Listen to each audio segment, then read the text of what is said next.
There we go. Hey, good morning. It's 6:01. It's Monday, September 9th, 2024.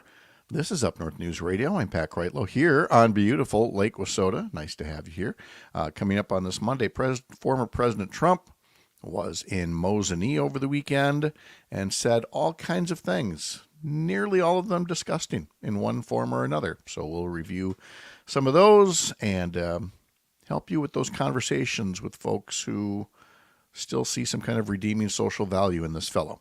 We'll have Kristen Lyerly here, Selena Heller, and it's Terry Bell for Monday. Greg Bach as well. We'll sum up the weekend's events, have a little statewide forecast for you, and talk about the Brewers and the Packers. Who am I forgetting? The Badgers. All that just ahead. 6:06 is when the show gets started on the Civic Media Radio Network. We'll see you soon.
Northwest Wisconsin from Civic Media. This is Up North News Radio. Now, live from our Lake Wissota studio, here's the founding editor of Up North News, Pat Breitlow. Well, hey there, Wisconsin. Good morning. It is 6:06 on this Monday morning, September 9th, 2024. 57 days until Election Day, and it's another beautiful day to have you here up north, live from Lake Wissota, from wherever you're listening across the Civic Media Radio Network, through the Civic Media app on demand by podcast, or through our social media video feeds. Thanks for starting your day right here. I've got a question for you. Have you requested your absentee ballot yet? Something I finally got around to doing over the weekend here. There are folks who, especially because it's a presidential election, they want to feel like they're part of the process that day, #America, and go to their voting place, go into the polls, into the voting booth, and make those decisions, and that's great. But if you suspect for any reason whatsoever, your work schedule, the weather, something up with the kids in school, it'll be cold and flu season by that time. If there's anything that you think might possibly get in the way of you voting in the most important election of our lifetimes, then consider getting that absentee ballot and consider getting it ordered today. Because by doing so, over at myvote.wi.gov, it'll get mailed to you. You can mail it back, fill it out properly, get a witness to sign it, etc. You can mail it back, or you can just take it back to your local clerk's office, or put it in their Dropbox. Dropboxes are legal once again in Wisconsin, except for a couple of places where Republican conspiracy theorists are still standing in the way. Or even walk it to your polling place on Election Day, but at least you've got it filled out and done. So think about that absentee ballot today as you make up your to-do list of things for the week. myvote.wi.gov. Hope you had a good weekend. Here's what we have coming up today. How about Ron Johnson for state school superintendent? Huh? Former President Donald Trump visited central Wisconsin over the weekend, where he engaged in a nearly 2-hour stream of consciousness conversation with himself that covered all the usual conspiracies and intentional lies. But he gave us even more reason to doubt his fitness for office when he suggested putting Ron Johnson in charge of Wisconsin schools. So we'll play that little clip for you this half hour and more from his address. Very little of it having any redeeming social value, but it's important that you hear just how much more extreme his rhetoric is getting, the conspiracies, the calls to violence, and things like that. We have some happier news coming up in our second hour, talking to our friend Julie Lassa, the state director for the USDA, their Rural Development state office here in Wisconsin. We know that President Joe Biden came to western Wisconsin last week with big news about a major investment in America's rural electric cooperatives.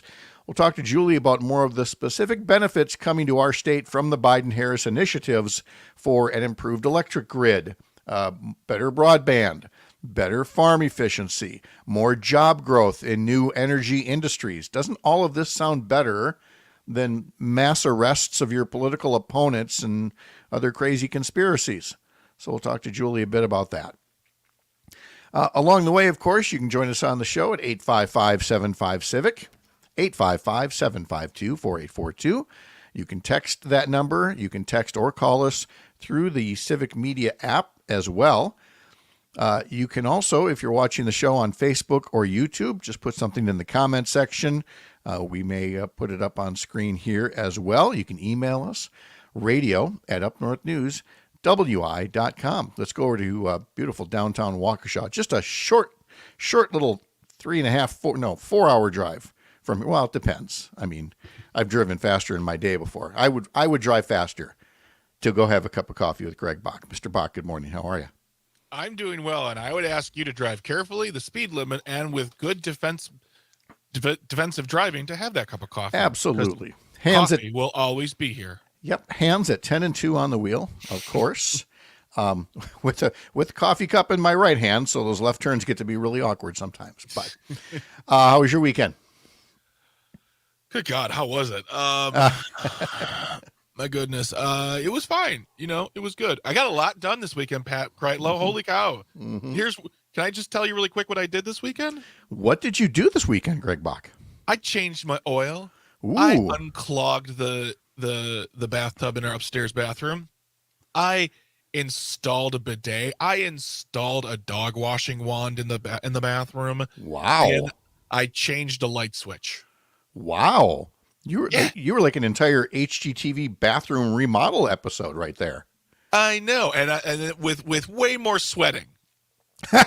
Yeah, they really don't show that part much on those shows, do they? It all looks so easy. I just wave my hand and it gets done. Screw this. Yeah. Wouldn't we like that HGTV show with the sweating and the swearing? Oh, HGTV, if you're listening, I'm your guy. Oh, please do a streaming service. I'd pay $1.50. To watch one of those episodes where Chip and Joanna are just like, I don't know. I don't. Sorry, I don't. Oh, I didn't play. Hold on. I didn't. Get over that. I can't just. That would be the whole show. It would just be a flurry of curse words. But at the end of the day, you would know how to install your new food company. Oh, yes. That is the important part, is that it would always end with the job getting done. Yeah, exactly. It's just a little more realistic about how the job gets done. Yes. We can call it HG. I don't even want to say that on here. No, you can't even say that. No. Just write. Send me a note later. That'll be good. The Packers opened the season in South America. If I say that it was underwhelming, that's probably putting it mildly. I mean, some people are perhaps justifiably angry at the condition of the turf, or the condition of the team. Pick one or the other. Either way, it was not pretty, as the Packers lost to the Eagles 34-29. Jordan Love out for maybe 6 weeks with an MCL late in the game, which was really, that was the cherry on top, right? When you saw Love go down, everybody was already upset. It was late, the night was getting on. We were tired of everything, and then Love goes down. I'm like, okay, well, that sets the tone. Well, so I didn't watch the game, and God, I don't know. I guess my friends just all became rich because of 4 friends down in Brazil this weekend for the game. Really? Wow. Yeah, but did being in Sao Paulo really add anything to the experience, honestly? Is this something that they need to keep doing? I hope not. And did them being in South America maybe take away from the whole thing of it all? I think those are fair questions. I think early in the game, when there were a few plays, and I was trying to imagine a South American audience watching this going, hey, this is different. The tackling and some of the running and catching. You can use your hands, unlike that other football game that they play down there. So I'm sure it was interesting for a while, but there were times, again, between the injuries and occasionally the slow pace of play. And I'm sure they looked at it and went, what are you guys doing to our turf? Because they're used to kind of these light, fast soccer players, not these big, heavy linemen, chewing it up and everything. So I just don't know. I don't know if it will. Roger Goodell, as long as he's commissioner, he's going to push for it. He wants 16 international games a year. Oh, God. I know. It's which means every team would lose one home game a year to playing overseas. But I heard that this game in South America was considered a home game for the Packers. No. This would have been a home for the Eagles because they don't lose one of their Lambeau Field games. Gotcha. Okay.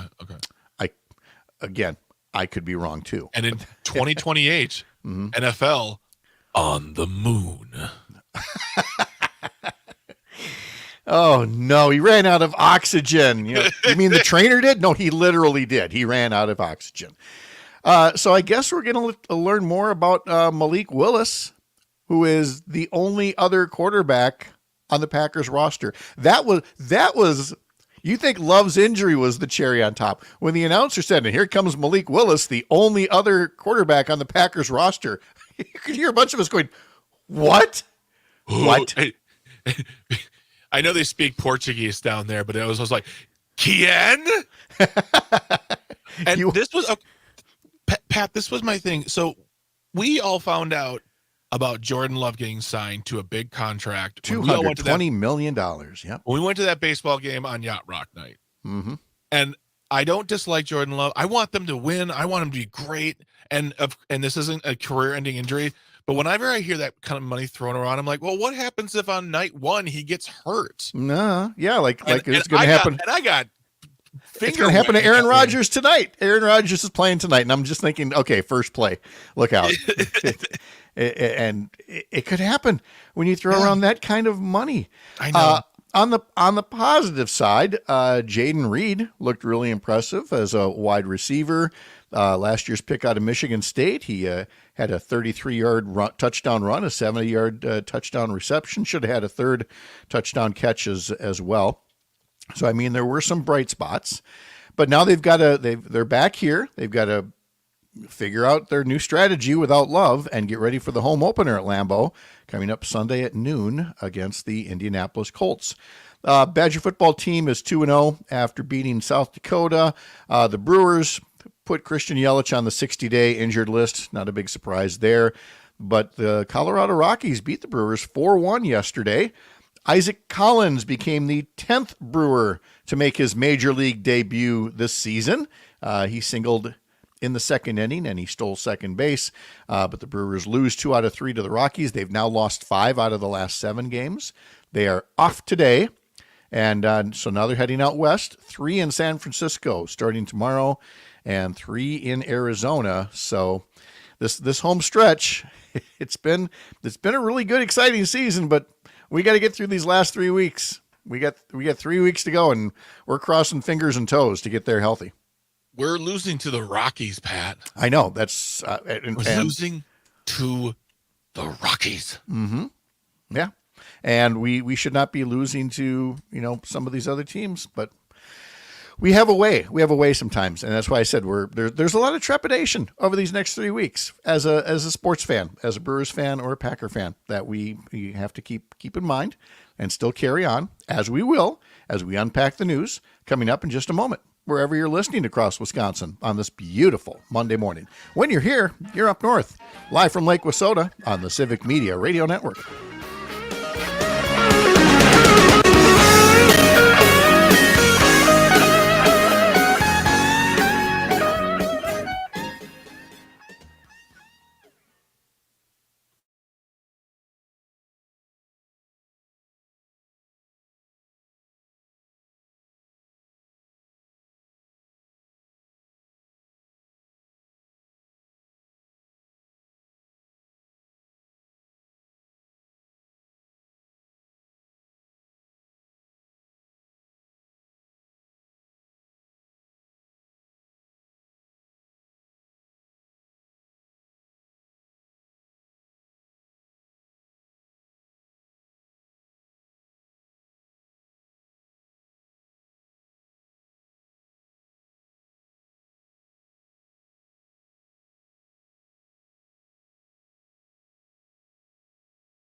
Sitting in the morning sun, I'll be sitting when the evening comes. Otis Redding is part of today's history lesson coming up in just a bit on this Monday morning, September 9th. This is Up North News Radio.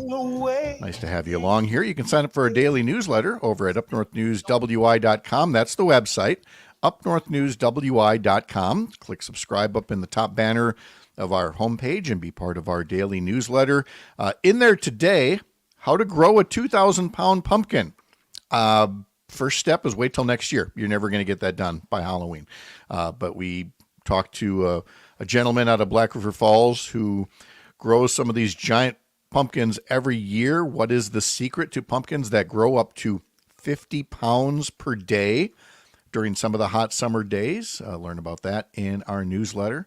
We also have some fall festivals to put on your calendar because, yes, it is time to start thinking about fall festivals and where you're going to go see the leaves change color and things like that. And we also tell you about Project 2025 and the training videos that are out there to help what could be an army of Donald Trump political appointees who could further the battle against democracy. Again, sign up for our newsletter, UpNorthNewsWI.com. There is a presidential debate tomorrow night, the first, probably only debate between Vice President Kamala Harris and former President Donald Trump. Special coverage of the debate will begin on Civic Media at 7:30 tomorrow. You'll get analysis and commentary from the Civic Media news and political talk teams, anchored by Terry Bell and Todd Alba. Listen across the Civic Media radio network or through the app. Another Civic Media note, starting today, 4 o'clock, tune in for the Dom Salvia Show, weekdays across 10 different Civic Media news and talk stations at 4 p.m. Your daily dose of what's happening in Wisconsin, served fresh and uncut. Insightful guests and some of your favorite Civic Media voices joining Dom as well. The Dom Salvia Show starting at 4 o'clock this afternoon across the Civic Media radio network. Okay, I have to be mindful that in this first story leading up to Donald Trump's appearance in Mosinee over the weekend, this first item has me just seething. And it is directed at one individual in law enforcement. Who am I, a guy up in Chippewa Falls, to call out the sheriff of Dodge County, Wisconsin? Well, I saw this story late Friday from WisPolitics that Dodge County's Republican Sheriff Dale Schmidt denies that he was using political pressure on 3 municipal clerks in his county when he told them, or at least tried to persuade them, not to use absentee ballot drop boxes this fall, telling them it could create the appearance of fraud and degrade trust in our system when drop boxes are legal and affirmed by a state Supreme Court. When an officer, a law enforcement officer, a sheriff, does something along the lines of, nice little election office you got here, it'd be a shame if something happened to it. When you use that kind of talk, you can flag it as he did. He tried to portray it as serious concerns about election integrity, but it ain't his job to do. And when you see that in a couple of Republican-led municipalities already in southeast Wisconsin, under pressure or by reason of buying into conspiracies, they too are stopping the use of drop boxes. I feel like it is incumbent upon the rest of us to be mindful of and call out any untoward efforts at political intimidation. You're going to hear a few times between now and November 5th about political intimidation, that it's wrong. It's wrong for Trump supporters, whether it's your neighbors or strangers, to try to intimidate you when it comes time to vote. Well, that should then go double for your local sheriff or your chief of police or any other law enforcement officer. I mean, after all, where do they get the idea that something like this would ever be proper and accepted? Oh, wait, what did I just say? Donald Trump was in Mosinee, Wisconsin over the weekend. Stopped at the Central Wisconsin airport, got off his plane that he makes other people pay for, and had all kinds of things to say. One of them, directly, well, a whole lot of them directly about undermining election integrity. And earlier, he was in, I believe it was Michigan, getting the endorsement from the Fraternal Order of Police. Let that sink in for a moment. A police group endorsed a convicted felon who ordered a mob to attack and beat law enforcement officers, rather than the black woman with a history of being a criminal prosecutor. That speaks volumes about the Fraternal Order of Police. But Trump, in accepting that endorsement, had this to say about how he'd like some certain Michigan officers from red territories. He'd like to send them. He doesn't have the gall to say. He doesn't have the you-know-what to say Detroit. But it's definitely what he's talking about in this clip. Because they've handled themselves and crime and everything else in a stern way, and it's probably a lot easier to do. Maybe we should switch them, move them around to different territories of your state or of our nation, and let some other guys take. Would you like that, fellas? I have a feeling you don't want that. I don't want to embarrass it. I don't want to say any particular names of locations, but I can think of a big one in the state. I'd love to have them working there during the election. He'd love to have them working there during the election. He'd love to have police working in the elections. Let me try not to say this too loudly. That's the very definition of a police state, is what Donald Trump is looking for. And then he came to Mosinee, spoke to a crowd of about 7,000, which is respectable, but of course, in typical Trump fashion, some of his supporters were saying it was 15,000. He was speaking behind a bulletproof enclosure the whole time. Think about that when he's defending the Second Amendment while speaking behind a bulletproof enclosure, although I see it much more as a gimmick to gin up fears of violence. He spoke for nearly 2 hours, slurred a number of words, got people's names mixed up again.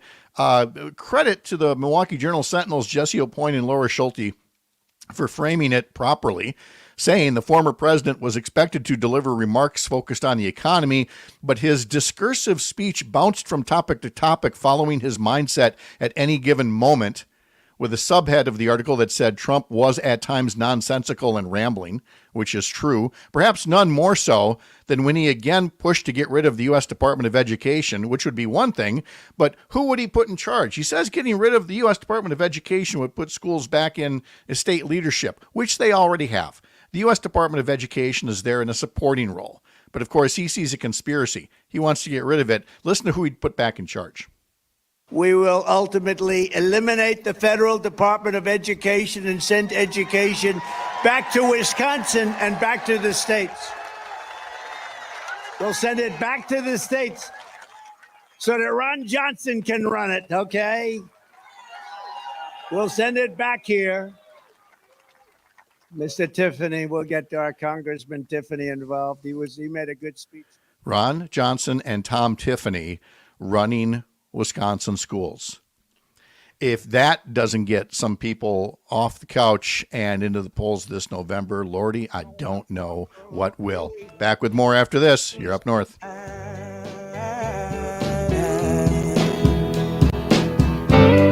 Look like nothing's gonna.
And there she is now.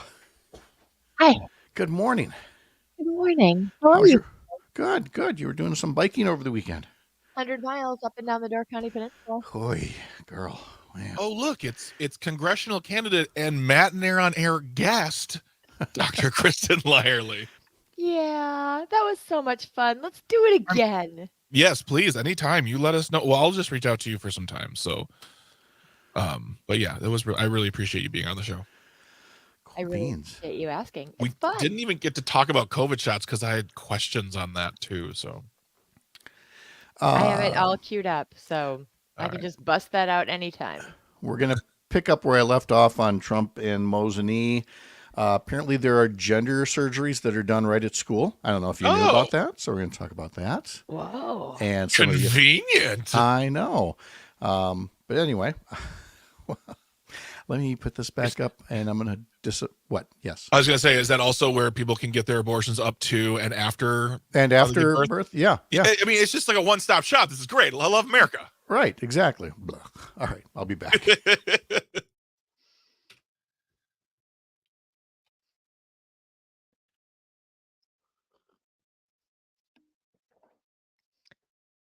That is actually a picture of Pat's backyard, isn't it?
Jim Croce is part of today's history lesson as well, coming up in just 15 minutes here on Up North News Radio, where it is now 6:34, just about 6:35. And our friend, OBGYN and candidate for Congress, Dr. Kristen Lyerly, is here. Dr. Lyerly, good morning. How are you? Good morning. That song has me feeling very mellow Monday. It is kind of a mellow Monday that way with the things that are in it. You know, the history lesson, it just is what it is. You can't make things happen that didn't happen. So isn't there another more upbeat Jim Croce song?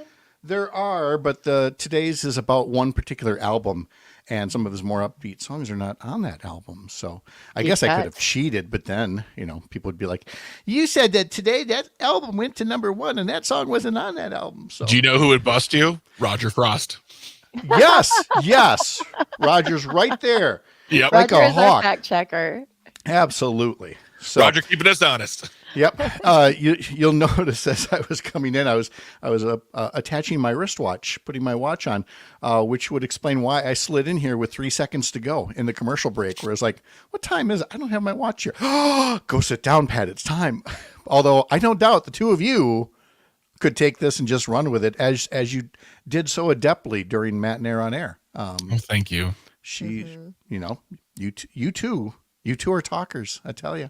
I We listened. could talk for a long time. I listened last week. What's the note I sent you? I said it was a great segment, though it was the most boring episode of public service announcement ever. There was no talk about rashes or anything like that. But you just Rashes. Put that on the list. yeah, no. You talked about issues that are important, issues, including. For me, there's a mental health issue that I want to get into, and that is, what is it about some people, Kristen, that make them bike 100 miles over the weekend, like you did? What, 100 miles again over the weekend? It was great. We biked up and down the Door County Peninsula.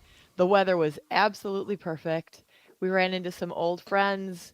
And after that, we did a campaign event in Egg Harbor and had some, great engagement with the crowd. Lots of good questions. Renee Puplum was there. Oh. It just couldn't have been a better day yesterday. I'm assuming that was after a freshening up, because I'm guessing a candidate for Congress, after sweating for 100 miles isn't hugging and taking pictures with folks. Or I'm going to be really honest with you, Pat. I threw on some hiking pants and a campaign T-shirt and a baseball hat, and I apologized to the crowd, but that was as much as I could muster. And, they understood. Oh, they do. I know. Of course they do. Our friend Scott Ross has a Kristen Lyerly for Congress bike jersey.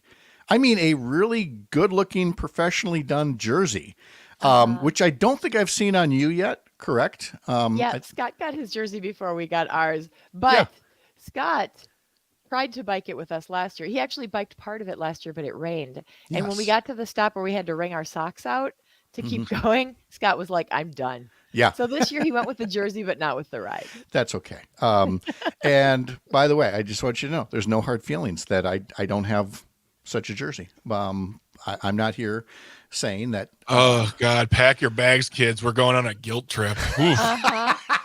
I'll get you a jersey. No. You get on your bike, I'll get you a jersey. Really... That's the deal. There it is. Well, there it is. If it's that condition, then I feel better with what I currently have in my closet, and I'm just going to leave it right there at that. Can I tell you what the coolest thing was about the ride, though? What was the coolest thing about this insane 100-mile ride, Kristen? All of the yard signs that we saw. Yeah. There were so many Renee Peplum signs. She's running for the 1st Assembly District. So many Tammy Baldwin signs. So many Kristen Lyerly signs. So many more of our signs than our opponent's signs. Door County is blue. Door County has a history of being a swing county, but is much like some of the, not all the counties around Milwaukee, but certainly some of the areas of those counties, they're not so purple anymore. The WOW counties? Yeah, in the WOW counties. Some of those absolutely. areas, and that's important because, well, for a host of reasons, and and the cause, there are many causes, the Dobbs decision certainly being one of them, Donald Trump simply being Donald Trump being one of them. But I can't help but think as well that there are people who are no longer as red as they used to be, as staunch Republican as they used to be, because, I don't know, Liz Cheney and Dick Cheney come to mind over this weekend, saying that they will be voting for Vice President Kamala Harris because, democracy and America and all the other good reasons. But I can't help but come back to one of them that Donald Trump talked about in Mosinee over the weekend. I don't know. I would expect, Dr. Lyerly, you would know about this, being a doctor. You have to know about these secret surgeries that are taking place in our schools. Here's Donald Trump talking about what happens to little Jimmy when you send the little boy off to school. And are you worried about him, his safety in some way or another? You should be, because he might not stay the same gender. Here's Donald Trump. Can you imagine you're a parent and your son leaves the house and you say, Jimmy, I love you so much. Go have a good day in school. And your son comes back with a brutal operation. Can you even imagine this? What the hell is wrong with our country? I can't imagine it, because Kristen, if I'm not the first one to say this, but if there are these secret ORs in schools, those might be good places to hide during school shootings, because that's the real issue. remember a time when if you heard somebody say that, we would all go, "Oh, that's ridiculous," and just write it off. We'd laugh them out of the room and Yeah. laugh them out of the race. And instead, this guy's still sitting at like 46% support from the public after something as ridiculous as that. And it is, I have to admit, it's rather insulting, not just because of what he's saying on its face, which is just nonsense, but that again, it's somehow working to distract people from the real safety issue in schools of school shootings. Yeah, I think that's the whole point, isn't it? I mean, what we've seen in Congress, what we've seen in our state legislature over the past decade is inaction. They haven't been able to get anything done. This last Congress is the least effective Congress in decades, probably since the Great Depression. People are desperate to have their problems solved. They're desperate to be heard. They're desperate to know that their leaders are working on their behalf, because that's not what's happening. But it can be. And the opportunity we have in November is to elect people who actually care about the people they serve instead of their own power. But instead, you have Donald Trump, as we mentioned in the last segment, vowing through Project 2025 to eliminate the Department of Education, let Ron Johnson run our schools, let Tom Tiffany run our schools, and I would assume let Tony Weed run schools in Northeast Wisconsin if he were to win that congressional race over there. And I really appreciated the response social media post from current state superintendent Jill Underly, who said, if someone in your family said something this bonkers, you'd take the keys away. That's exactly right, Dr. Underly. That's exactly right. If somebody in my family said Ron Johnson, should run our schools, I'd be like, ooh, one too many mimosas. Let me just take those car keys from you, huh? Something that Jane said to me like a month ago, maybe more, is the amount of articles. Well, it was before Biden decided to step off the election train. The amount of articles coming from the New York Times, Washington Post, all these CNN, considered liberal news outlets, talking about Joe Biden's age, like article after another. And now ever since she said that, every time I see him talking, I'm like, waiting for that article, guys. Where's that article saying is he okay? Is he too old? He's mumbling words. He's slurring words. He's saying crazy things like this. And there's still nothing. It's just. And the childcare thing, when he talked about childcare the other day, and he completely veered off like immediately and started talking about taxing corporations and was mumbling and you couldn't understand what he was saying. I mean, he is not okay.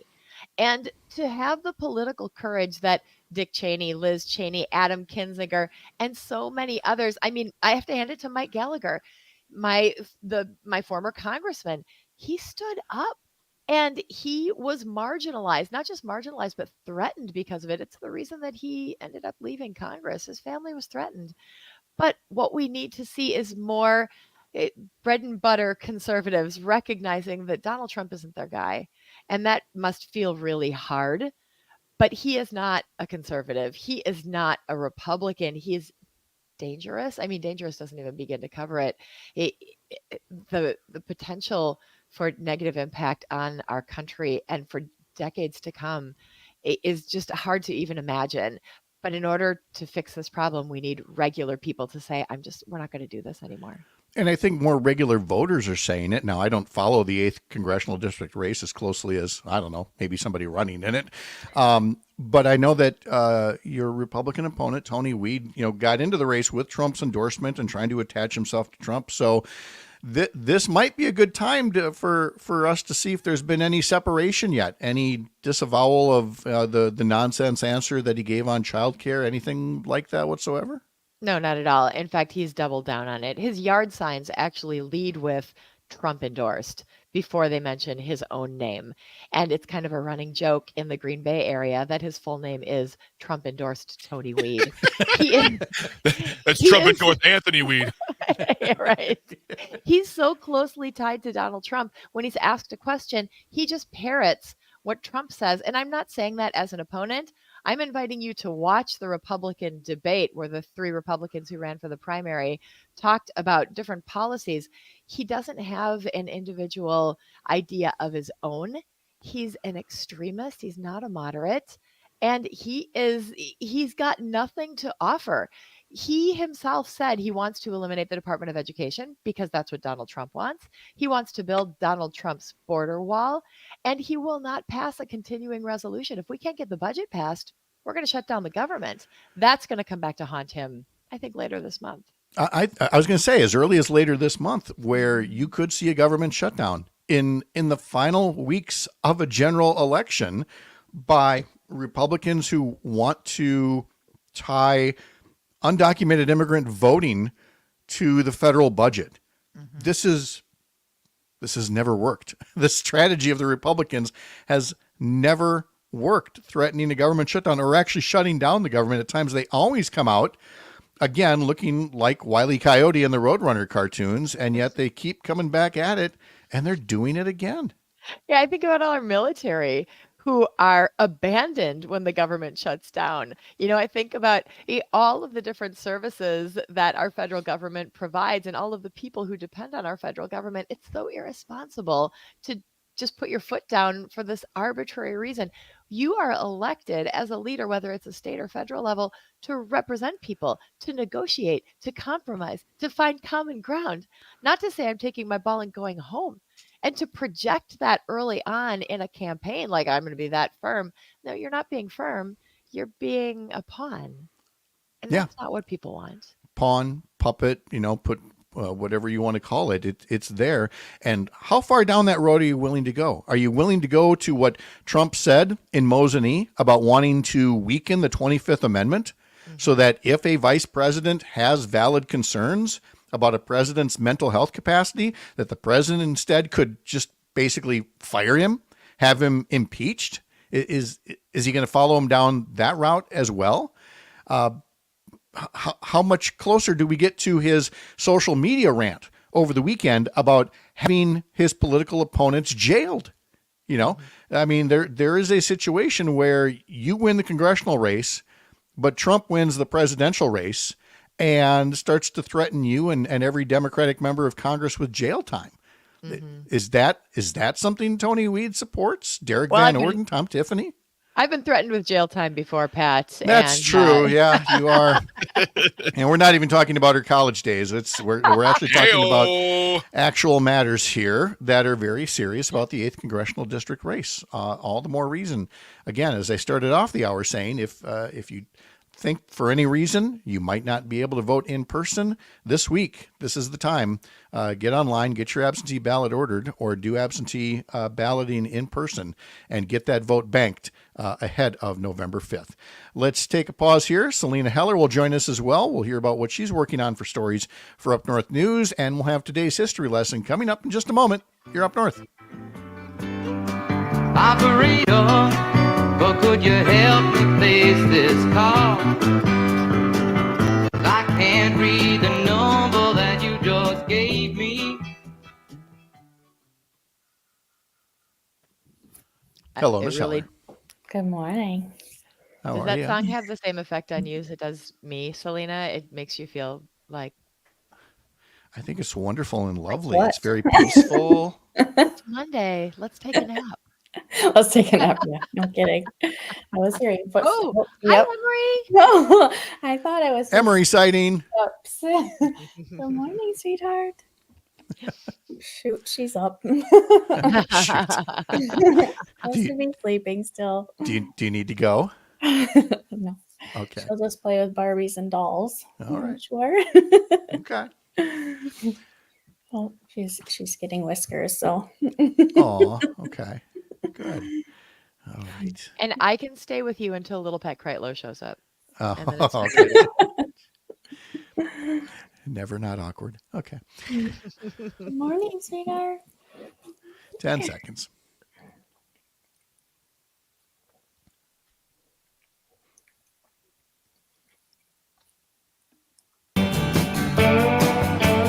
Well, I'm standing on a corner in Winslow, Arizona. It's such a fine sight. Standing on a corner in Winslow, Arizona. Who do we know who has done that? Wait, I've got photographic evidence of Dr. Lyerly doing just that, didn't Aw. I sure did. I love the Eagles. I couldn't resist. you? You were in Winslow, Arizona, And it was on this day in 1999 that Standing on the Corner Park opened in Winslow, Arizona, inspired by the famous Eagle song Take It Easy, featuring the statue of a man with a guitar standing on the corner. The park quickly became a popular photo op for folks passing through Winslow, like Dr. Lyerly. There is a flatbed Ford, and they are streaming Eagles music constantly. And I was going to say, and then shortly after that, they were sued by Don Henley and Glenn Fry. Oh, I'm sure they got part of the take as well. Selena Heller joins us as well. Miss Heller, how are you? Good morning. I'm good. How is everyone? We're good. We're good. So we needed a little bit something more upbeat from the Eagles there, because apparently Jim Croce wasn't getting it done for the rest of the group. Yeah, exactly. Monday, we need pep. You need pep. You need something really upbeat, like dance worthy. Yeah, you got it. No, too bad. Here's John Sebastian. It was on this day in 1975. Welcome Back Cotter debuted on ABC. Yes, Dr. Lyerly. Mr. Carter, Mr. Kreitlow, Mr. Kreitlow.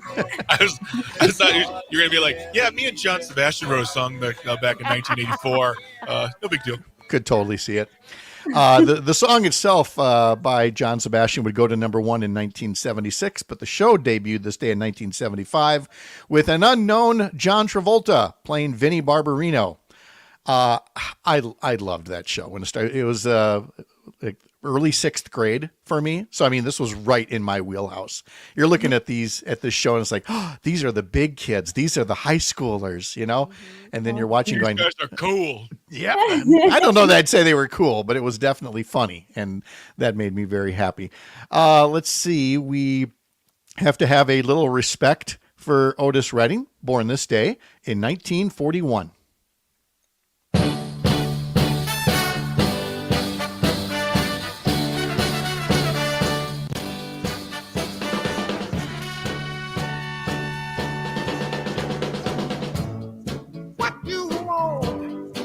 You got it, and what you need, baby, you got it. All I'm asking for a little respect when I come home. I mean, we're taking nothing away from Aretha, but that is a really fine version in its own right.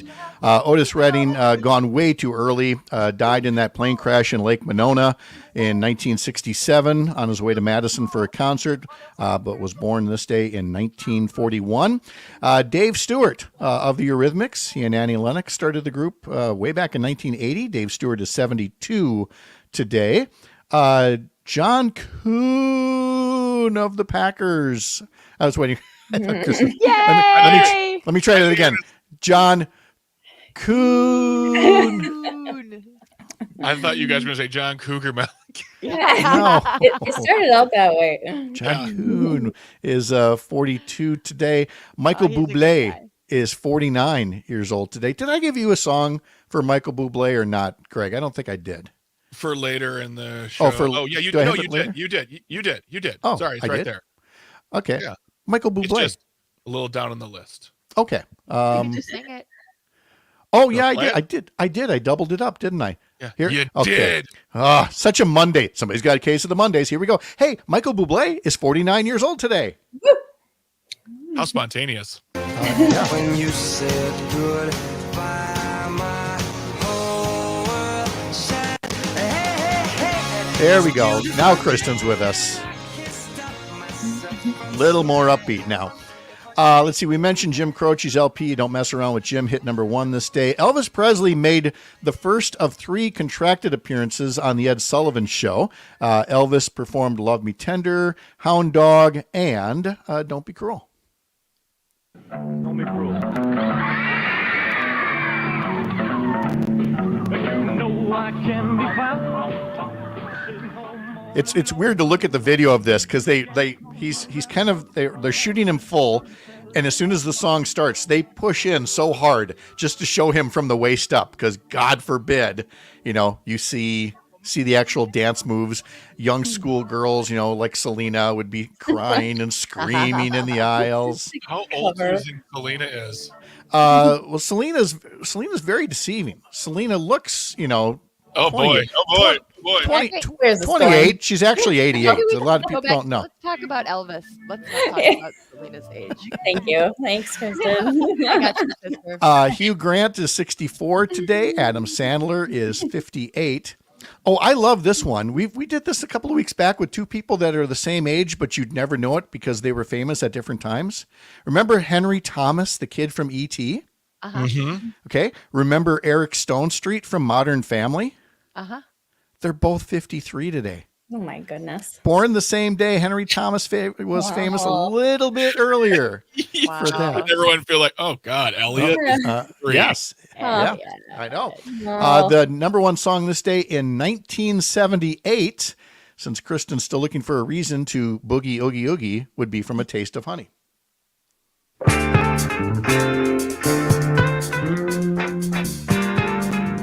The ramp there gives me time to tell you that the Continental Congress officially named the country the United States on this day in 1776. Washington, D.C., the capital of the U.S., was named after President Washington this day in 1791. The Radio Corporation of America, later known as RCA, parent company of NBC, was formed this day in 1926. And who doesn't like a free gift? Apparently, I remember this, 500 million iTunes users created an uproar when Apple put U2's latest album, Songs of Innocence, in their personal libraries without permission this day in 2014. Does anybody else remember that? I do, because my friends still won't let it go. They still complain about it. I was just like, I didn't ask for this. I mean, I'm sure it's fine, but I don't want anybody else choosing what goes in my music library. So Bono addresses this in his book. He said this was not a corporate thing. This was not a stunt. It was his idea, no one else's. And he's like, and I apologize. I thought it would be a nice thing to do. And it's all on me. I'm like, I was never mad at you in the first place, Paul. I'm fine. Today is International Sudoku Day, Emergency Services Day, Teddy Bear Day, Care Bear Day. Trying to, hitchhike on the fame of the teddy bear. Wiener Schnitzel Day, Fetal Alcohol Syndrome Spectrum Disorders Awareness Day, International Day to Protect Education from Attack Day, and National Box Wine Day. Box wine, getting a bad reputation from the very beginning, right? I mean, Selena? Bach household. Jackie Bach loves a box wine. She does. A lot of people do. Selena's going to tell us about the story she's working on for Up North News. After this, you're Up North.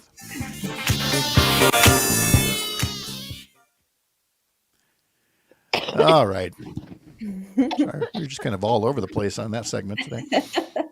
There are a lot of days today. There were a lot of days, I know. And Do you think International Day to Protect Education from Attack is specifically geared towards Ron Johnson and Donald Trump? I thought about putting that in there, and then I saw the clock doing clock things. All right. Do you still want Justin Timberlake, or can you get rid of that one? I He still could want actually. Justin Timberlake. So Justin Timberlake at 7:20, please. Okay, that's cool. I will do that. Was that because that was Donnie and Marie? Otherwise, right? Yeah. Yeah, we don't. We can- Oh, wait. Oh, Donnie and You'll Marie. be gone. Go download yourself. It's I'll fine. be listening. Fine. Goodness. I was actually thinking about Donny Osmond yesterday as I was coming back from Door County, because Careful. Renee, the candidate up there, has a difficult to pronounce last name, Papillon. Paplham. And so one of the questions that the audience asked was, I really want to be able to say your name correctly. How do you say it? And she says, Paplum.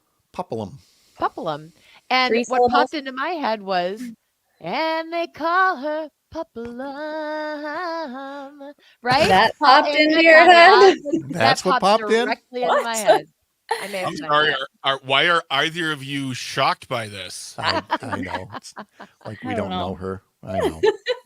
Can I ask you, Dr. Lyerly, can I ask you a really quick question about COVID? Because I've been getting questions about this because of, everyone thinks if you're on the radio, you know everything. And I know next to nothing. The new shots that are out for the COVID shot, that's just a shot. That's not a booster. No more boosters. Every shot that comes out is just your Get your COVID shot, correct? Just think about it like a flu shot. Perfect. Thank you very much. That's where we're at right now. Boom. Not to get into the weeds because I don't want to do that, but COVID's different because it doesn't have the same kind of seasonality that flu does. We just had this big wave, are now starting to recover from this big wave of COVID. Yeah. But it is different, but we need to think about the shot as we think about the flu shot. Thank you very much. I appreciate that. My pleasure. It was a good opportunity to go and review the latest recommendations because they've changed a lot. So it's been hard for healthcare providers to keep up on it. Keep up, sure. No wonder the general public is confused.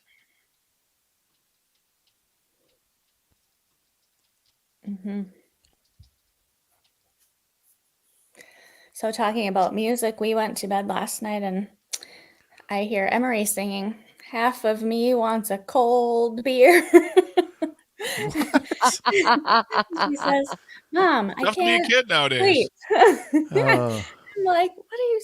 I said, "Stop singing, go to sleep." And she said, "Never." What a rebel. Singing. And thus it begins. Yep. All right. Greg, I'm now uploading 2 video files that will be for Selena's story. Selena, your story is about, is it about the Baldwin Hospital and OBGYN services? Yes. Well, we have just the guest here on to talk about it. So I know, it was perfect. We'll do that right away since we don't have Brittany I thought here. we might. Okay.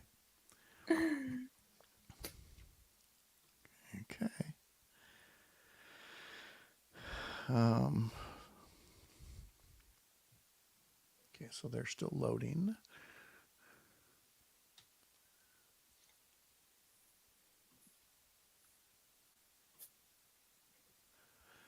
So, Greg, or any of you hear Tom Brady as a football analyst yesterday?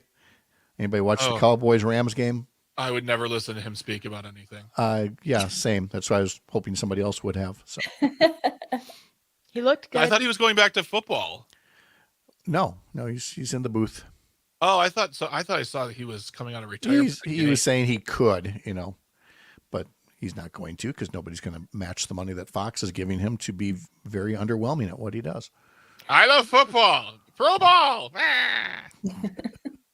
Is anybody else looking forward to the Jets game?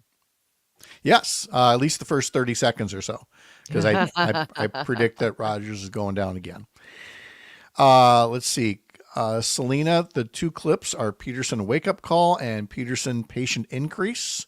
Which one is first? Patient increase will do. Patient increase, which will be in Dropbox in about 15 seconds or so. Did you all know that increase is a name? Name? Is a name. So the Case company in Racine, the guy who founded it, Jerome Case, his middle name was Increase. That's the I in J.I. Case? Mm-hmm. Increase. Same Jerome spelling. Increase Case. Yep. That is an odd name. Is it spelled the same? It's the exact same spelling. Mm-hmm. I've never heard that before. Neither have I. I was very, very, I was like, well, you learn something new every day. Your knowledge increases. Oh. I'm in so much pain. All right. All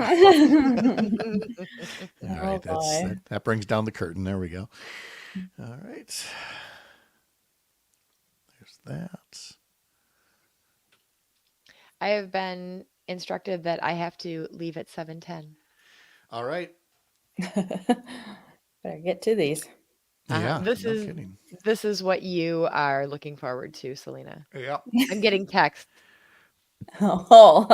We need to leave here by 7:10. Mm-hmm. Oh. Stop playing on the radio, Ma. Yeah.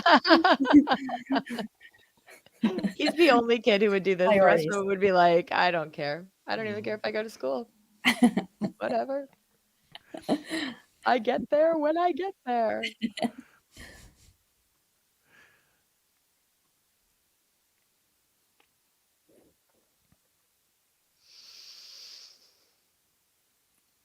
Want to go get dressed, sweetheart? 5 seconds.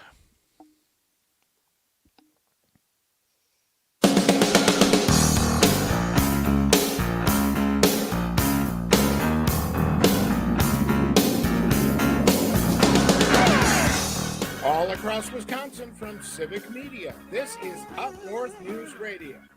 Now, live from our Lake Wissota studio, here's the founding editor of Up North News, Pat Brightlow. Good morning. Welcome back to Up North News Radio, unabashedly Wisconsin, brought to you by Courier Newsroom, carried by our friends on the Civic Media Radio Network. It is 7:06, and nice to have you here on this Monday morning, September 9th. Coming up this hour, Julie Lassa, the State Director for USDA Rural Development. We'll talk about some of the Wisconsin specifics in the Biden-Harris administration's many, many investments in the economy of rural America and rural Wisconsin. Along the way, you can join us at 855-75-CIVIC. That's 855-75-CIVIC. You can call or text or use the Civic Media app. Brittany Merlot is off today, but she provided a very short, sweet, really sweet forecast today. Mostly sunny and warm. Highs statewide anywhere from 78 to 82. So just either side of 80 degrees today, with a west-southwest wind at 5 to 15 miles an hour. Tonight, partly cloudy. Lows in the low to mid-50s, light southeasterly winds. Then for tomorrow, partly cloudy, a slight chance of spotty light showers in the northwestern half of the state. Mid-70s north to low 80s south, with a south wind at 7 to 13 miles an hour.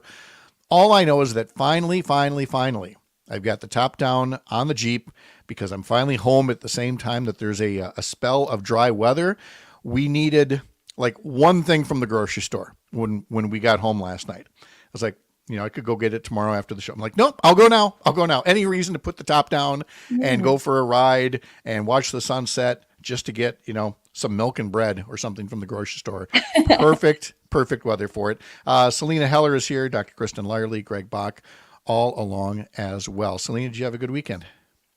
Oh, yes. We went to, the apple orchard, did the fall things already, got those started. So that was fun, along with, I think, half of the area was there. Oh, I believe it. Yeah. Yep. There's definitely that season. Kristen sometimes sticks around till 7, sometimes 7:20, sometimes 7:30. We're now told she's on a tight timer. She now has about 82 seconds left before she has to leave. Yes. So, Kristen, in that 80 seconds or so, Selena's going to tell us about OBGYN services. They're changing with the conditions. She's going to talk about a hospital in Baldwin that it has to step up after some hospitals in the Chippewa Valley closed.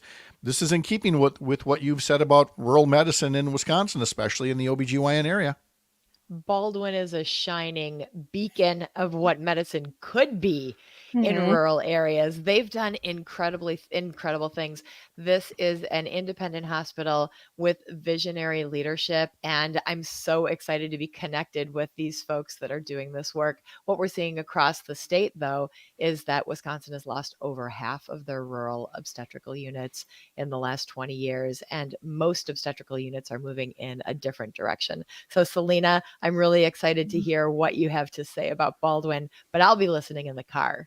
Yes, because check, with 19 seconds to spare, she got her answer, and I was afraid I was going to have to cut her off.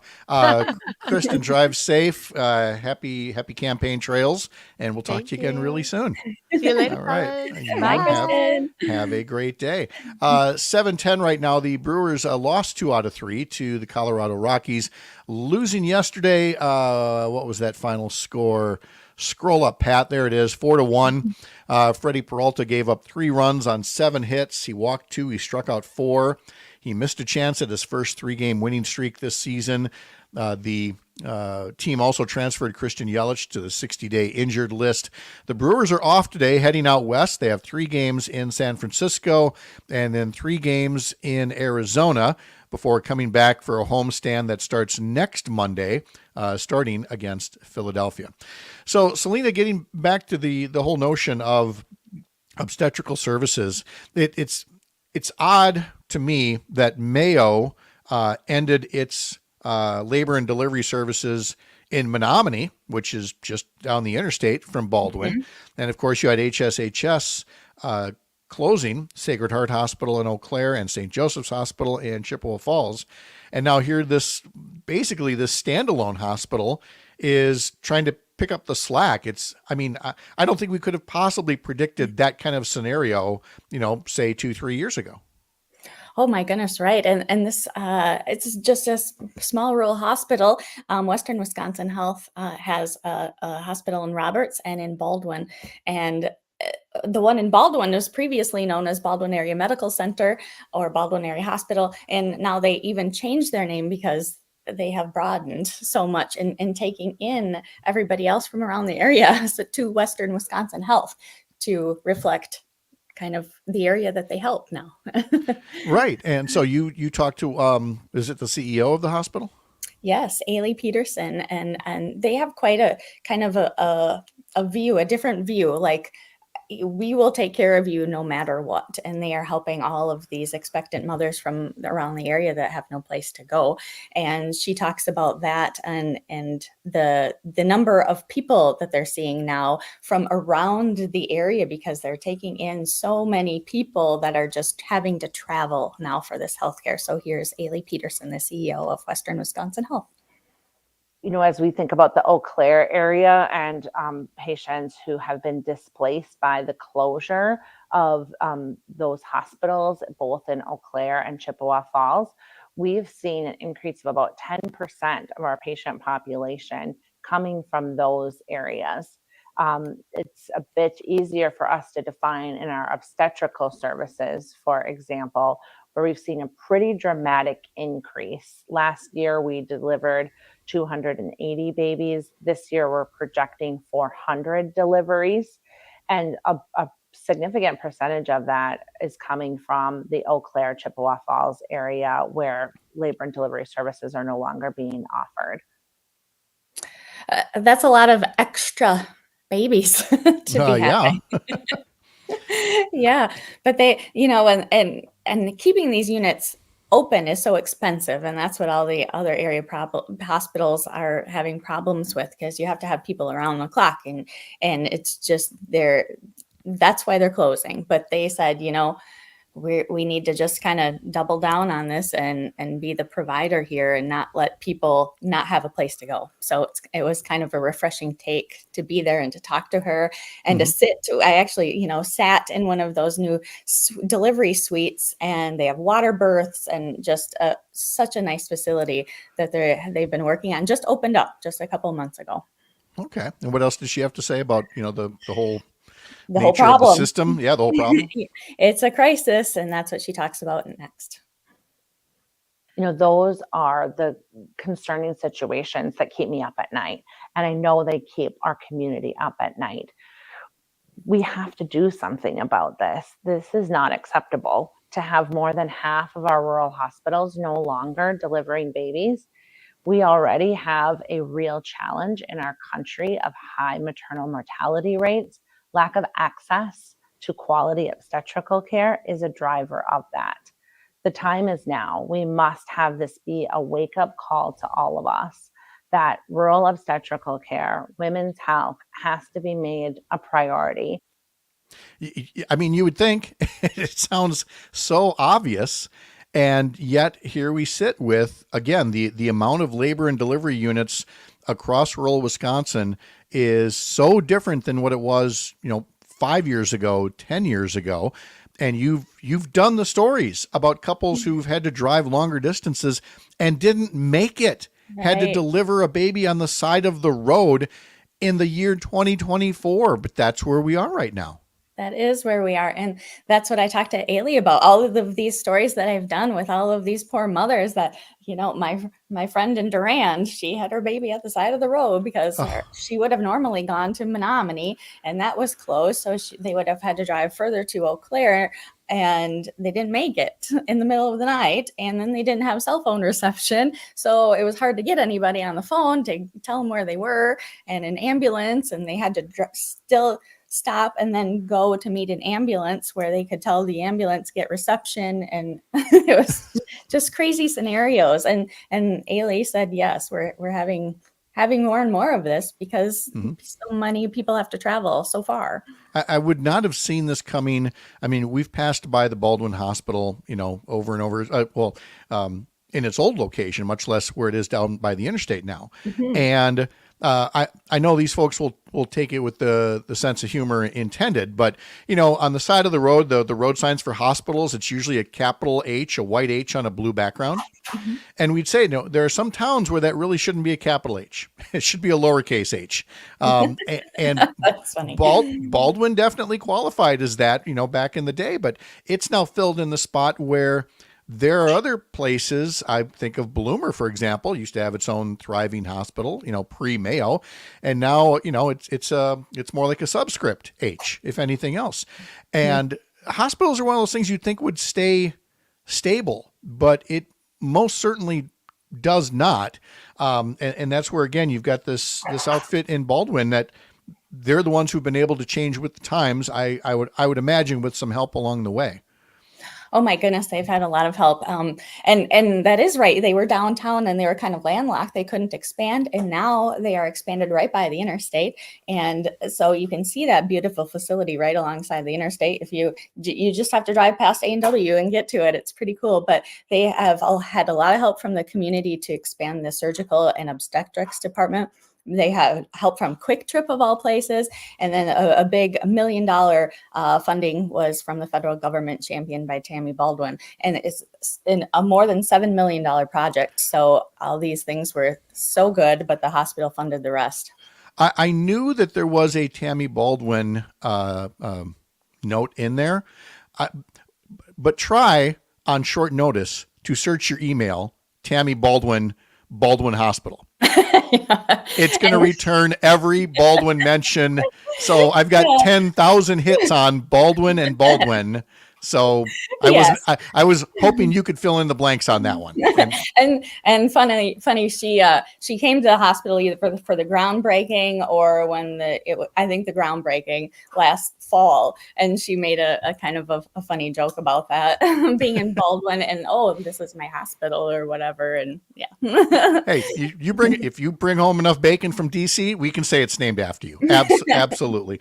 Selena, thank you very much. Appreciate you filling us in on all of that. You go get Emery ready for school, and we will talk to you next Monday. All right. See you then. All right. You can follow what Selena Heller's working on over at UpNorthNewsWI.com and on social media. Hey, Rob, I didn't forget you. Well, I did for a moment, and I apologize. Rob tells us, good morning from Tigerton. Sunny and 55. Relaxing weekend out in the woods. Cousins Doug and Tammy came over for a visit for a mowing job. Also notes Kristen is an excellent singer and that he misses Pat Summerall and John Madden doing football. We'll talk about Tom Brady next. You're Up North.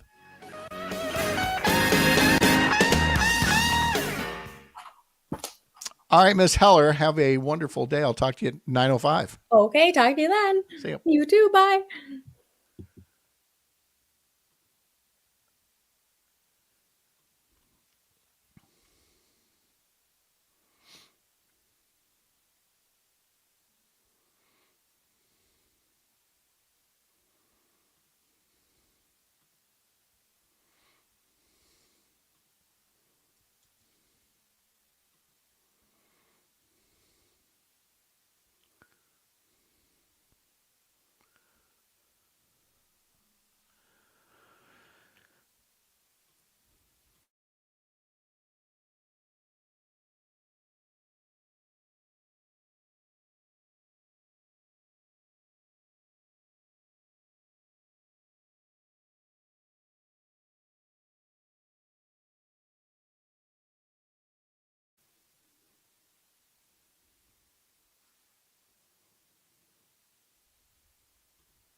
This would be, the guy said, I have to sound as 60-year-old as possible. This would be Sexy Back from Justin Timberlake. Could I have sounded any more like a 60-year-old man introducing that song? Sexy Back from, thank you very much, from Justin Timberlake's second solo album.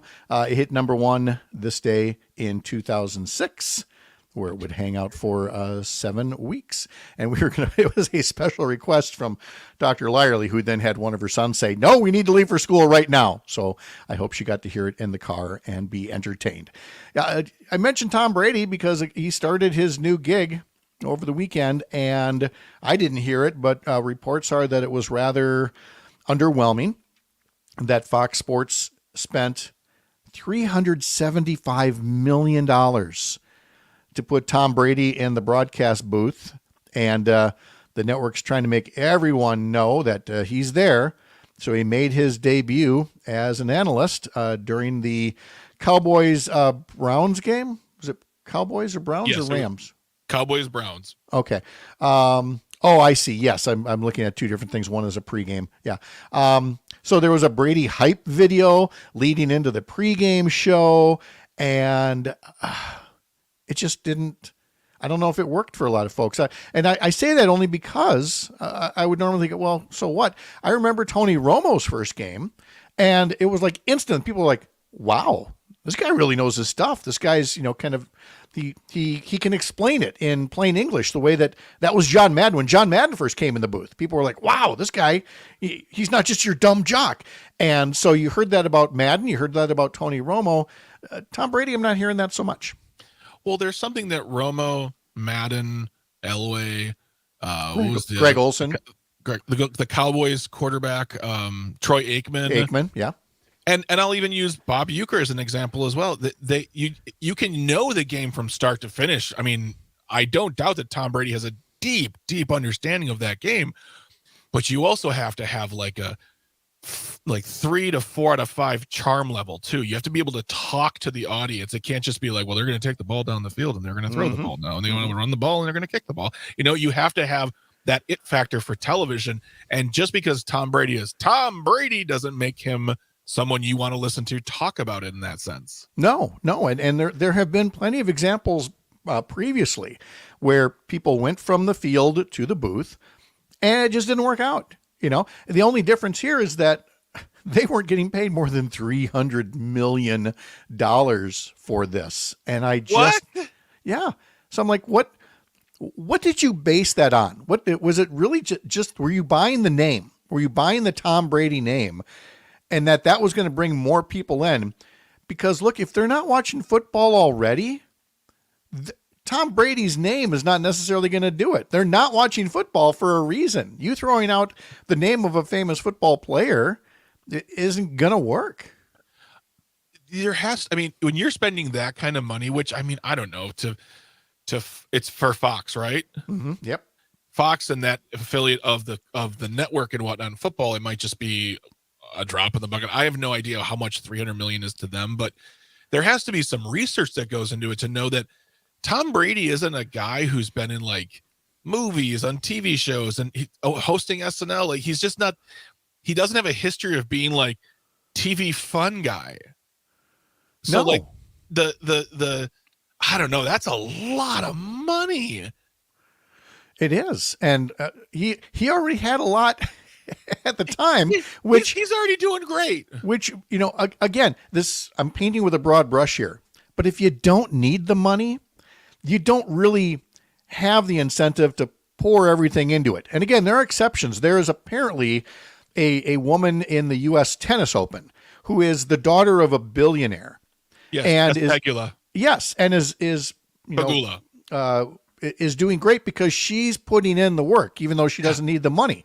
But that is the exception to the rule, I think, by and large. And so if Tom Brady gives you an effort that sounds like, I don't really need the money, but I'm doing this because I need something to do right now, well, that's understandable.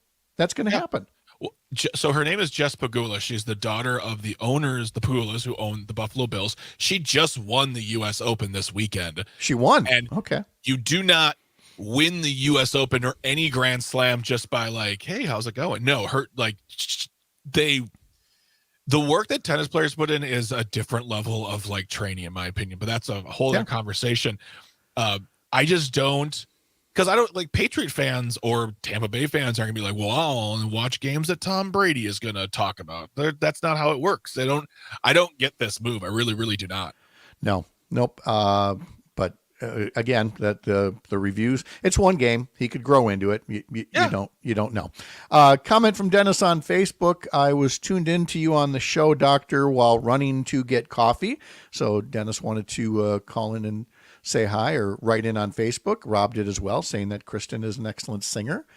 Boy, what do you and I got to do to fish for compliments like this? I was going to say, man, Pat, how you do? My name is Greg Chop Liver here, and I'm just the guy making sure the whole thing goes off without a hitch, even though I didn't turn my mic off when someone called. Yeah, that's okay.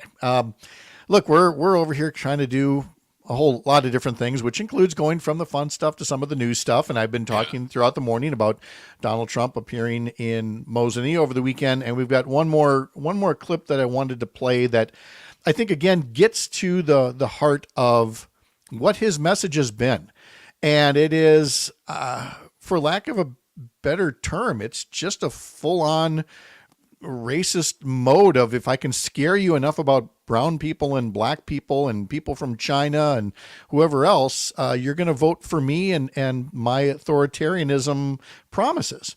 Heather Cox Richardson, in her weekend column, put it this way: Trump went full-blown apocalyptic, attacking immigrants and claiming that crime, which in reality has dropped dramatically since Biden and Kamala Harris took office, after a spike during his own term, but claiming that crime has risen. And I mean, to the point where he's telling the crowd in Mosinee they may be attacked right there in Mosinee by immigrants. Pat, I didn't get that one. Oh, you didn't? I thought I had that one. Yeah, we did not get that clip. He says you're not okay. The verbatim was essentially, you're not safe anywhere from these people. You're not safe here. You could get attacked right here. Like, really? In Mosinee? It's just all about mass deportations. And he also said in an earlier speech late last week that things were going to get violent, that it was going to be bloody, rounding up all these undocumented immigrants. And then, of course, over the weekend, he pledged a new wave of arrests, and that would be of political opponents. So never have you had a candidate for president promising two different types of mass arrests, telling you they're going to be bloody, and at the same time, a former vice president from that party is now endorsing the candidate on the other ticket, which would be Dick Cheney. These are all massive developments in a presidential race. And yet, as I looked at the New York Times yesterday and again today, as they preview the debate, the New York Times headline is, "How the fight to define Kamala Harris will shape next week's debate. The battle over who Miss Harris is and what she stands for will take center stage on stop it. We know who Kamala Harris is. We've had 4 years to watch the Biden-Harris administration, and we know who Donald Trump is. Maybe talk about some of what he just said in Mosinee, which should be far more troubling and worthy of your headlines." Back with more after this. You're Up North. You see these shackles, baby, I'm your slave. I'll let you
Well, the sky is finally open.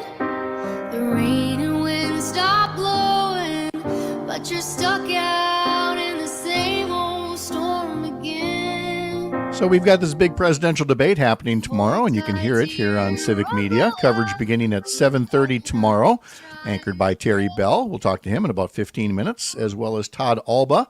You can listen across the Civic Media Network for special coverage of the debate between Vice President Kamala Harris and former President Donald Trump. A reminder at 4 o'clock this afternoon, the premiere of the Dom Salvia Show, your daily dose of what's happening in Wisconsin and the country. Plenty of insightful guests, some of your favorite Civic Media voices joining Dom every weekday from 4 until 6. The Up North News Daily Newsletter is available bright and early every weekday morning, around 5 a.m. or so. And today's edition talks about growing giant pumpkins. Did you know that some of these babies grow 50 pounds a day on their way to the 1 ton level? They do. And there's a reason it works for some growers.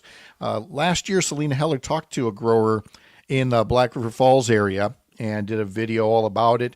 And we have that story in today's newsletter. You can sign up for that over at UpNorthNewsWI.com. Again, UpNorthNewsWI.com. Click subscribe in the top banner of our homepage, and we would love to have you along as a subscriber. We're going to be joined by Julie Lassa in just a moment or two. She's the state director for the U.S. Department of Agriculture, Rural Development for Wisconsin. And it's a follow-up to what President Biden had to say and announce while he appeared a week ago in Westby, and making a multi-billion-dollar investment in rural Wisconsin. And in doing so, $7 billion, about $500 million of that will be coming to Wisconsin for Dairyland Power to move more toward wind and solar sources of energy.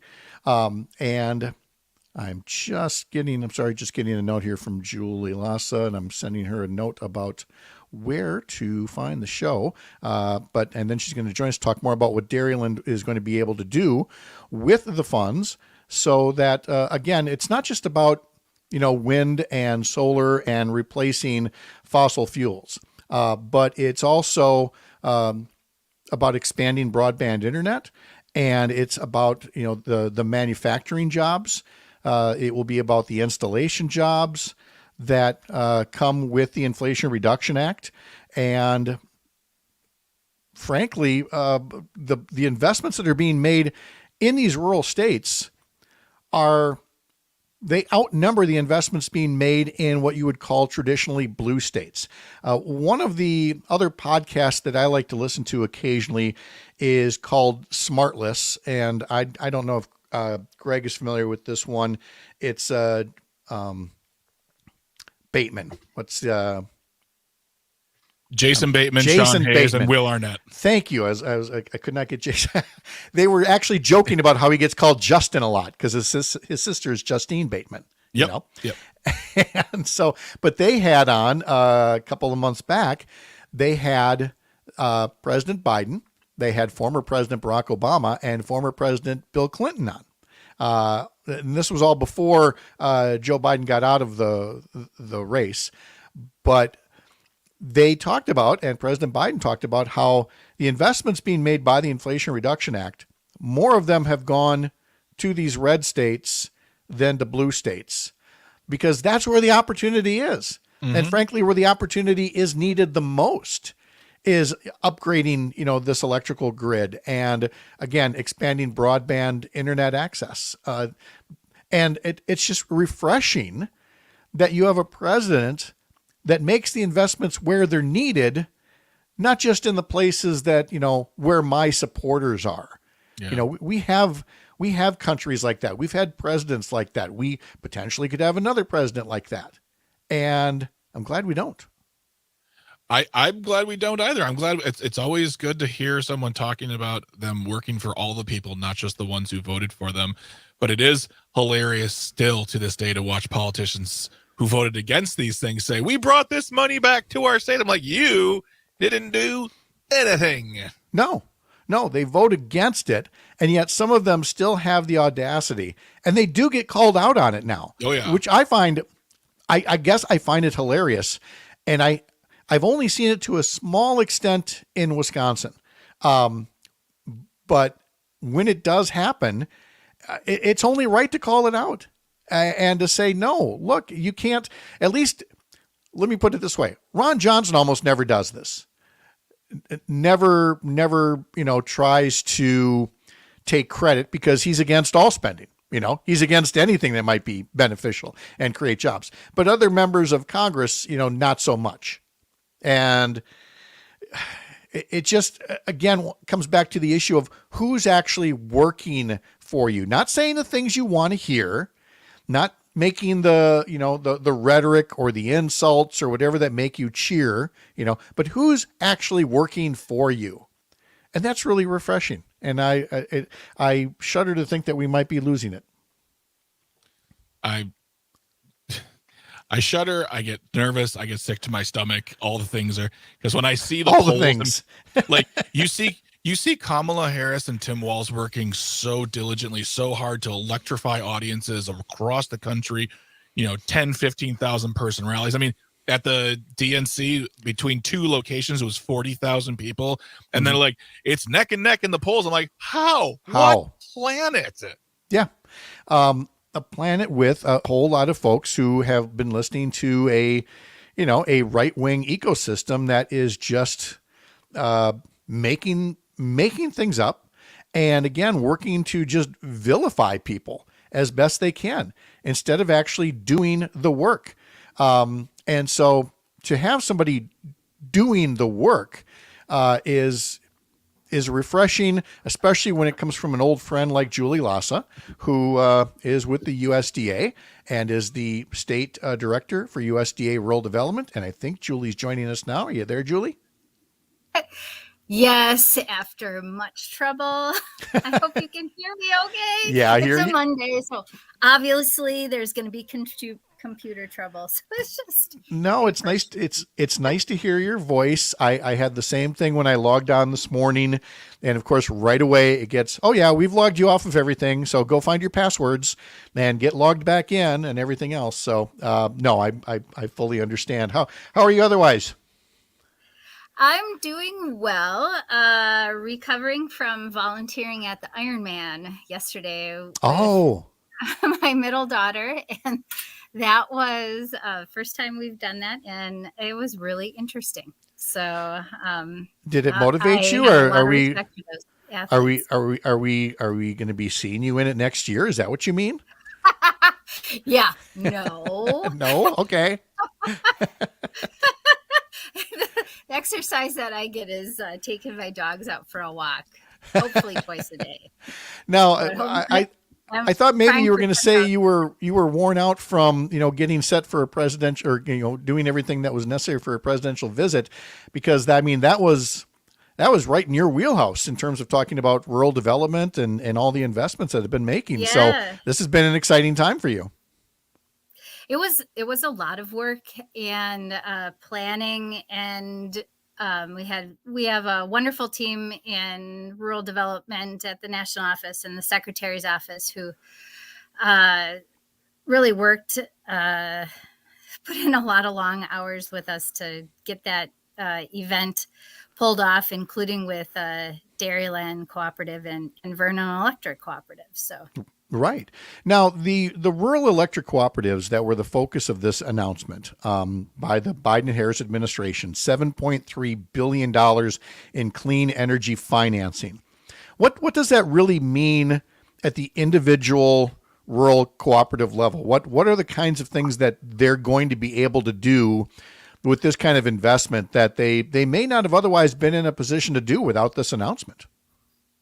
So, Dairyland, it is a wonderful opportunity for them and their cooperative members who are in Wisconsin, Minnesota, and Iowa, because over the next 10 years, the investment means that their energy cost, their electric cost would be will be 47% lower than what it otherwise would have been without these investments being made. And it's, as President Biden said in Westby last week, this is as transformative and the largest investment in rural electrification through the cooperatives since the 1930s, when President Roosevelt passed the REA, the Rural Electrification Act. And I'm a history geek, and I remember talking to my grandma about, because I was writing a history paper in a contest about what her life was like, and hearing that story about what their life was like before they received electricity out at their farm and then afterwards. And now we have this chance to make this type of same investment, but in clean, renewable energy, which is going to help reduce people's electric costs. It's better for the environment. It's removing the equivalent of 10 million gas-powered vehicles off the roads. That's how much pollution will be prevented by this type of investment. Plus, it's going to create over 4,500 permanent jobs throughout the United States, as well as more than 16,000 temporary jobs that are created during the construction of these projects, both here in Wisconsin and for the other selectees across the country. Yeah, such amazing job growth. And this is just one aspect of what rural development does. And I've got time to ask you about one more here, and it's about the Rural Partners Network, which, if I'm not mistaken, was more or less created by the Biden-Harris administration. The Harris campaign has talked about expanding it. Project 2025 talks about eliminating it entirely. Can you tell me from a state director standpoint about the Rural Partners Network and what it is doing, what it has done for Wisconsin, what it could do in the future? Yeah, so Rural Partners Network is a partnership between the Biden-Harris White House. It's being co-led out of the office of one of their offices there, and the Office of Policy Council, and then the USDA, specifically Rural Development. And for an example, the Northwestern Community Network, which is 7 counties, including Eau Claire County on the northwestern side of the state, they're one network. And they have decided that outdoor recreation is one of the priority items for the community network. We were there just probably about a month or so ago with Undersecretary for Rural Development, Dr. Basil Gooden, to announce a $70,000 rural business development grant to allow the 2 of the regional plan commissions to be able to work together to put the basic structure of what that plan would look like for outdoor rec. And we also had a representative from the National Park Service who is going to be coming in and for the next 2 years providing technical assistance to that group. And so that's what we've been doing with our 5 community networks across the state, is helping to provide technical assistance and link them with federal and state resources that really make a difference in them achieving the priorities that they want.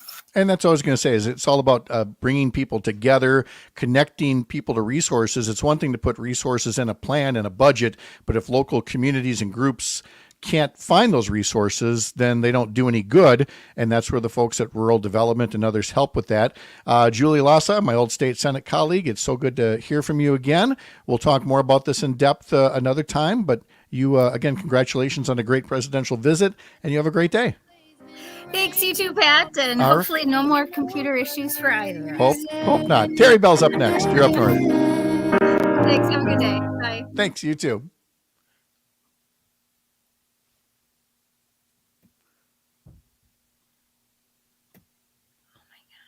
All right. Thanks, Julie. I could only hear.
It's a Monday morning. This is Up North News Radio, September 9th, the date. And but the more important thing is that it is Monday, because not only do we have technical issues with a friend, it's always when you book a friend, and sometimes that's the day that they have a computer issue or something.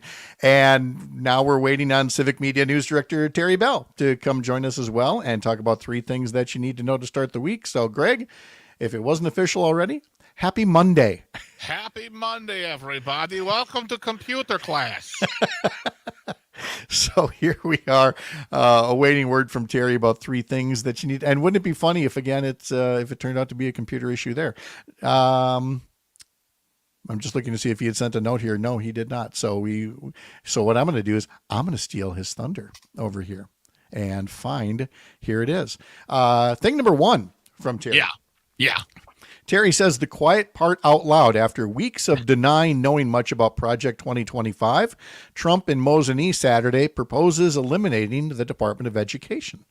Huh. Yeah, I know. Do you have a sec to find that bite where he suggests Ron Johnson might be the best state superintendent for Wisconsin schools? Oh, I can absolutely get that one right in this moment, on this day, Pat. It was something for these past couple of weeks as more people were learning about Project 2025 and saying, he's saying, what is that? What is that? I know nothing about that. Never mind that it was written by dozens of people who worked in my administration. I know nothing.